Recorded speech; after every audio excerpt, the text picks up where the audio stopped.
পলাশীর যুদ্ধের দিনে বাংলা হারেনি শুধু একটা যুদ্ধ, বাংলা হেরেছিল নিজের লোকের কাছে বিশ্বাসঘাতকতায়। সেই মীর জাফর।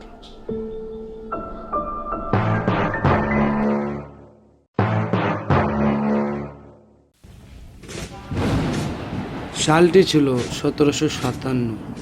যুদ্ধের সাজে সেজে উঠেছে বাংলা। চারিদিকে কালো মেঘ আর ঘন কুয়াশা। ব্রিটিশ ইস্ট ইন্ডিয়া কোম্পানি বাংলাকে নিয়ন্ত্রণ করতে কৌশল বাঁধে। বাংলার নবাব ভেবেছিলেন তারা হাজার হাজার সৈন্য ইংরেজদের মাটিতে মিশিয়ে দেবে, কিন্তু বাংলার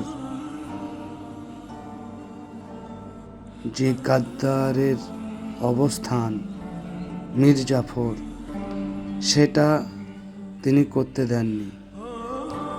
ঠিক সেই মুহূর্তে যখন যুদ্ধের বিরল গরম বাংলার আবহাওয়া গরম এবং বাংলার নবাব প্রস্তুতি নিচ্ছে ইংরেজদের বিরুদ্ধে, আর মীর জাফর তখন একা একা গিয়ে ইংরেজদের কাছে বিক্রি হয়ে গাদ্দারির অবস্থানে নিজেকে সামিল করে নেয়। যখন ময়দানে যুদ্ধের আগমন শুরু হলো এবং ইংরেজ ও নবাব সিরাজউদ্দৌলার যুদ্ধ কাছাকাছি হয়ে উঠল, তখন যুদ্ধের প্রান্তে বাংলা রং লাল হতে শুরু করল।